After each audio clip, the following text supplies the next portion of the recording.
संघवाद से, सामंतवाद से, पूंजीवाद से, ब्राह्मणवाद से, मनुवाद से आजादी।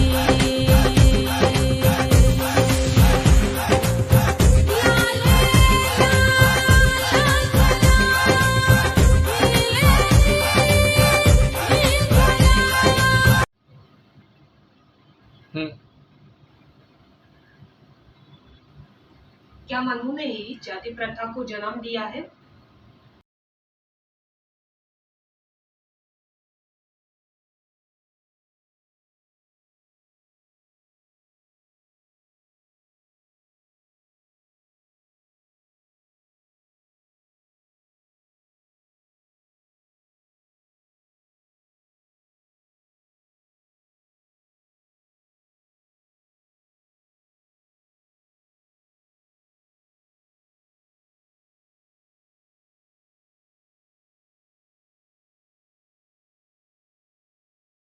नवाब भीमराव अंबेडकर ने अपने रिडल्स ऑफ हिंदुइज्म में कहा था कि मनुस्मृति लिखा था मनु ने, और उसी में उसने सर्वप्रथम जातिवाद या वर्णवाद और वर्गवाद को पैदा किया। अब ये बात कितना सच है ये मैं आज एनालिसिस करूंगा। तो ये बात सच है कि भागवत गीता BG 4.13 में वर्ण क्रिएशन का उल्लेख मिलता है। अर्थात भागवत गीता में कृष्ण खुद कहता है कि ईश्वर होने के नाते उसने सारे जो 4 वर्ण हैं उसने बनाए मनुष्यों के सामर्थ्य के हिसाब से, यानी मनुष्य के सामर्थ्य के हिसाब से 4 वर्ग बनाए गए, 4 वर्ण बनाए गए। तो मैं पढ़ रहा हूं भागवत गीता 4.13। प्रकृति के तीनों गुणों और उनसे सबसे संबद्ध कर्म के अनुसार मेरे द्वारा मानव समाज के 4 विभाग रचे गए। यद्यपि मैं इस व्यवस्था का सृष्टा हूं, किंतु तुम यह जान लो कि मैं इतने पर भी अव्यय अकर्ता हूं। तो अब क्या कृष्ण ने वर्णवाद को जन्म दिया? नहीं। कृष्ण से भी पहले पैदा हुआ था मनुस्मृति। मनुस्मृति कृष्ण से भी पहले था, राम से भी पहले था। रामायण में भी मनुस्मृति का उल्लेख मिलता है, महाभारत में भी मिलता है, जिसका कि समकालीन था कृष्ण। भागवत महापुराण कृष्ण के जीवन से संबंधित पुराण, वो भी मनुस्मृति के बारे में कहता है। हम जानते हैं कि मनु कृष्ण से बहुत पहले पैदा हुआ था। तो मनु 1.87 वर्ण जेनेसिस फ्रॉम गॉड। मनुस्मृति में मनु खुद कहता है कि वर्ण व्यवस्था, चतुर्वर्ण व्यवस्था, ये जो रिवाज है ये स्वयं ईश्वर से प्राप्त हुआ है। तो मैं पढ़ रहा हूं मनु 1.87। महातेजस्वी उस परमात्मा ने इस सब सृष्टि की रक्षा के लिए मुख, बाहु, जंघा और चरणों से उत्पन्न वर्णों के लिए अलग अलग कर्म बनाए। यानी ईश्वर ने अलग अलग कर्म बनाए चतुर्वर्ण का।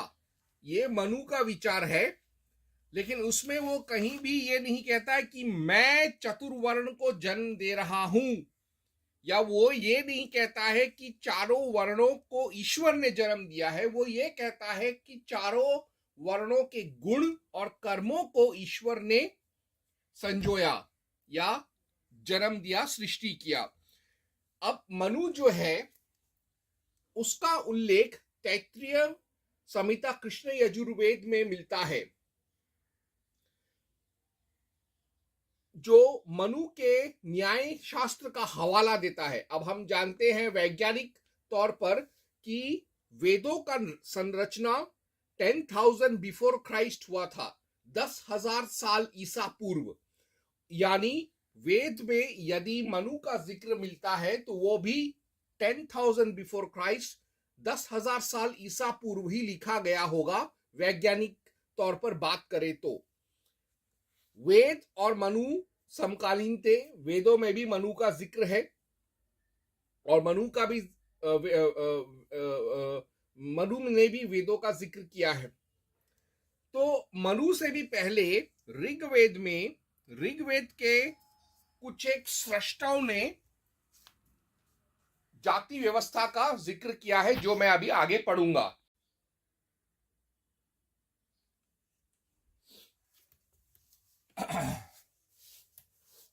तो ऋग्वेद में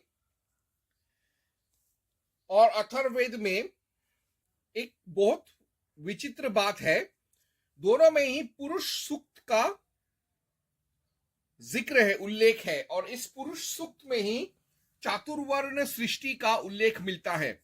तो मैं पढ़ूंगा ऋग्वेद 10.90.1-3 पुरुष सूक्त, जिसके ऋषि है नारायण, यानी इसके मंत्र दृष्टा है नारायण, स्वयं नारायण भगवान। तो अब मैं वो किताब में पढ़ने वाला हूं।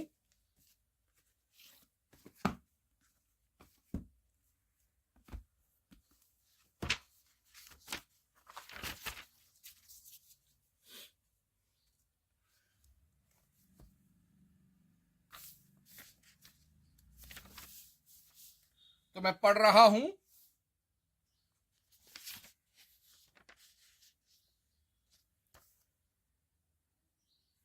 दरअसल ऋग्वेद 10.90.1-3 ऐसे बोलता है, जो विराट पुरुष हजारों सिर, हजारों आंखों और हजारों पांव वाला है, वह समस्त पृथ्वी को व्याप्त करके 10 उंगलियों से आवृत्त किए हैं।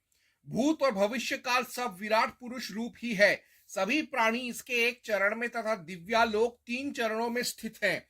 विराट पुरुष इस संसार से भी बड़ा है, वह इस अविनाशी जीव जगत का भी स्वामी है। अन्नादि द्वारा वृद्धि को प्राप्त होने वाले का स्वामी भी वो ही है। और इसके 12वें मंत्र में कहा गया है, उसके मुख से ब्राह्मण, भुजाओं से क्षत्रिय, जंघाओं से वैश्य तथा पैरों से शूद्र वर्गों की उत्पत्ति हुई। यानी यहां पर साफ साफ ऋग्वेद जो है उसमें साफ साफ चातुर्वर्ण सृष्टि का उल्लेख मिलता है, मनुस्मृति से भी पहले। इसके ऋषि है नारायण। और एक और मंत्र है अथर्ववेद 19.6.6 पुरुष सूक्त, उसके भी ऋषि या मंत्र दृष्टा है नारायण। तो मैं अभी पढ़ूंगा अथर्ववेद 19.6.6।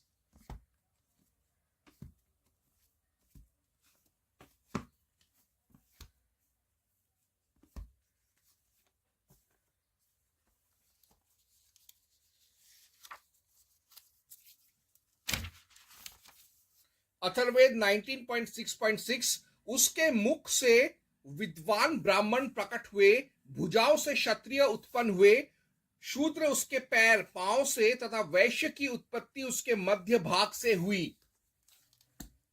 तो यानी जो चातुर्वर्णीय सृष्टि है वह कृष्ण से पहले महाभारत, भागवत गीता, भागवत महापुराण और मनुस्मृति से भी पहले पुरुष सूक्त, वेद ऋग्वेद और अथर्ववेद के पुरुष सूक्त से हुआ है। अब इसी पुरुष सूक्त को और चातुर्वर्णीय सृष्टि को महर्षि द्वैपायना कृष्ण वेदव्यास ने भागवत महापुराण 2.5.37 में और भी अच्छे से सरल तरीके से विस्तृत रूप से उसका उन्होंने लोगों को समझाया है। तो इसके बाद दूसरे सारे ग्रंथों महाभारत, पुराण, उपपुराण, तंत्र, इन सब में जो है वह चातुर्वर्ण सृष्टि का जिक्र मिलता है, लेकिन इसका जो उद्गम है वो है ऋग्वेद और अथर्ववेद का पुरुष सूक्त। तो अब मैं अंत में व्यास ने क्या कहा है, वो मैं पढ़ूंगा। मैं पढ़ रहा हूं भागवत महापुराण 2.5.37। वो कुछ ऐसे बोलता है, ब्राह्मण इस विराट पुरुष का मुख है, क्षत्रिय भुजाएं हैं, जांघों से वैश्य और पैरों से शूद्र उत्पन्न हुए हैं।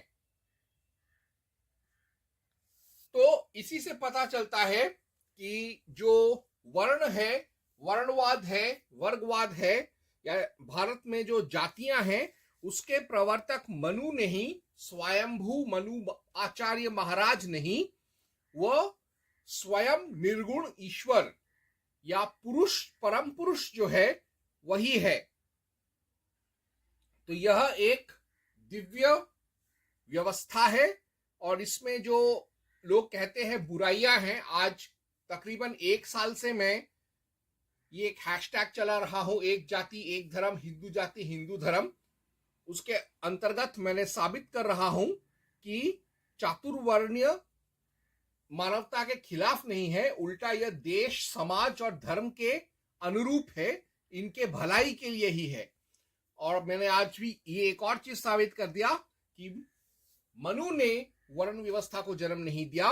मनु ने सिर्फ उस वर्ण व्यवस्था को और प्रखर बनाया, लेकिन उसका सृष्टिकर्ता तो स्वयं